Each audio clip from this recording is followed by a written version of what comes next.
After a 24-win season, a share of the Mid-American Conference regular season title, and the program's 20th trip to the postseason, Bobcat basketball is retooled and ready for 2013-2014. Welcome to Center Court at the Convocation Center, a spot that has had so many memories on it, so many memories to come this year and in the future. I'm Russ Eisenstein, the voice of the Bobcats, and welcome to our one-on-one season preview of Bobcat basketball 2013-2014 with head coach Jim Christian. Your first year went by so quickly. Already year two. What are your memories from year one and a trip to the NIT here? Well, I think there's a lot of memories. I think, you inherit a special group of seniors. We had 3,000-point scorers. I watched those guys, reach their accomplishments individually, and the team winning its first conference championship in 18 years were real positives. And then there were some things that, unfortunately that didn't go the way we wanted to, but that's really the case with every single season. Now, sometimes the highs are great and the lows are things you build on, but I think what it did do was lay the foundation for this year's team in a lot of different ways, especially from a chemistry standpoint, from a hunger standpoint.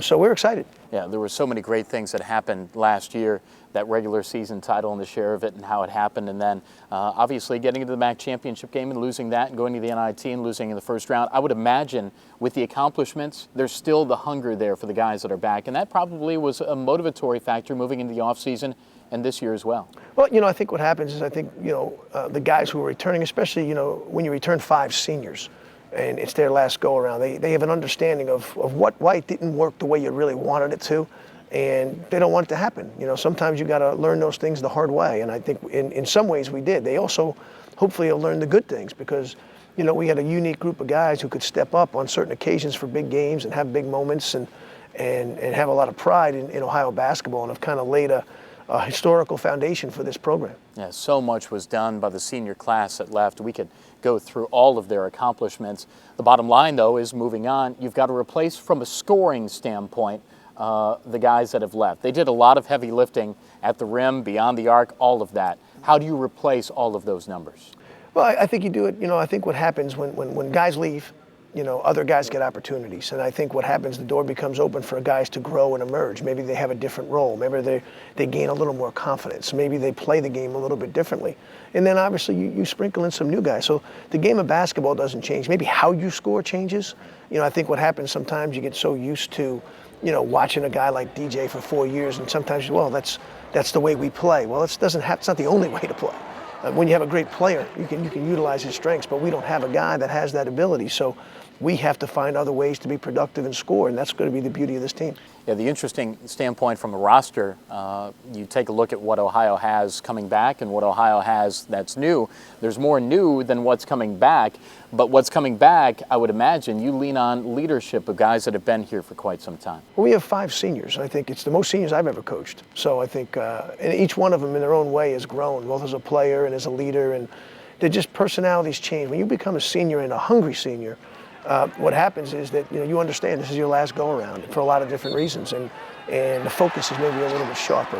The attitude is a little more consistent, and I think those type of things make for special senior seasons. From a on-floor standpoint, is the complexion of the team going to change a little bit more just based on the roster that you have? And obviously, you've retooled some areas, you've changed some areas with the newcomers that are in. Are we going to see maybe a different face of Bobcat basketball on the floor from an X's and O's standpoint? Well, I think first and foremost, I think what happens is our strength is our numbers. So I just think that we understand that, our players understand that. So when you have depth and you don't lose much from substitution to substitution, I think you're able to do different things. So I think that we'll do some different things. And then you have to factor in the rule changes that are going on within our game. So those things, will bring about some change as well. Yeah, we'll see, obviously, just based on the numbers that you have and the structure of your roster, we know that you'd love to get the ball inside and like to pound it if you can.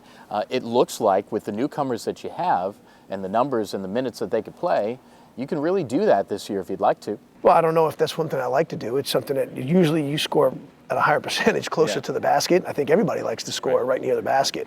So I think, we have some guys who can do that. We also have some guys who can shoot the three extremely well. I think it's a matter of just, taking an understanding of what each guy does well and try to put him in some situations that he can build confidence, that he can be effective so the team can grow. And I think that's really going to be a a work in progress for our team, because it's different to watch practice when you have some new players and the games become different for them. So, that's the challenges of any coach. Regardless of where the scoring is coming from, it's going to be directed from a new point guard this year, and you obviously lose one of the best players in program history in DJ Cooper. You have two guys that are most certainly capable of doing the job, a transfer and a veteran. Do you know who your top guy is as of this point going into the year? The beauty of basketball is this isn't football. You know what I mean? The game doesn't stop, so that you have to have ebbs and flows of the basketball game. And I think we have two really good point guards. I think both of those guys are going to be extremely valuable as the year goes on. Number one, they put great competition to have success for one another. If you want to play a lot, you have to play well. And I think what happens in the other part of it is that the energy that we'll get from both guys on the defensive end of the floor is something that we couldn't get when you play one guy there 35 minutes. So I think in a lot of ways, in that area, it's going to make us stronger. And then, again, those things emerge as guys play and as guys figure things out and our team gets used to playing with one another. But we don't have one guy. We have two really good point guards. Yeah, Beaton Willis, of course, the transfer from Texas Tech, and Stevie Taylor, who has had a lot of great memories already made here in this building and elsewhere in the MAC, too. Nick Kellogg is a guy that already, it seems like his career has gone by so quickly. He's won a lot. He's a guy that, as we talk about, brings that senior leadership, but he also has the ability to be a dead-eye shooter from outside, and we saw that last year. How do you make sure that that continues this year? Well, I mean, he's worked extremely hard. I mean, I don't think that's a strength of his. I think what's coming out now is we're starting to see more of his personality on the floor. We're starting to see him try to do other things on the basketball court. He's more comfortable. He's a senior. And he understands that for our team to grow, his game has to grow. The other part of it is we have a great duel there because Travis Wilkins is so much more comfortable and is probably playing as well as he's played since I've seen him here. So it's great going into the year knowing both of those guys because they're very mature.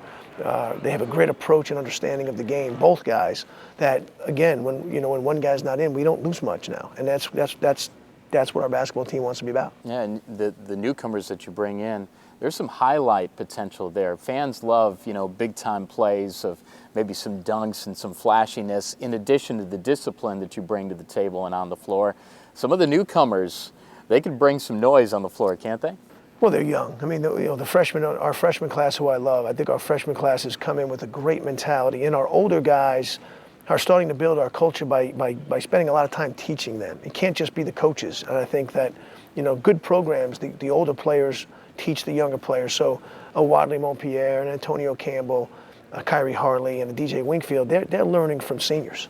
They get their butts whipped sometimes because of the experience factor, but they're learning. So all those guys are going to help us. And then you throw in a Maurice Nador who gives us a different component than we've had with his length and athleticism, and his ability to play inside and outside is really effective. Yeah, so many pieces for a great season, so many pieces for Coach Christian and his staff to play with to hopefully get a lot of wins, and it's a schedule that will challenge you right out of the gate. Northern Iowa, Ohio State, UMass, Richmond. This is a good schedule that you've put together, both home and on the road. Your thoughts on the lay of the land as you move forward to the season? Well, it's challenging. I mean, I think, if you look at the success of Northern Iowa, you look at the success, obviously, of Ohio State and Valparaiso, who's our first 3 games out of the box.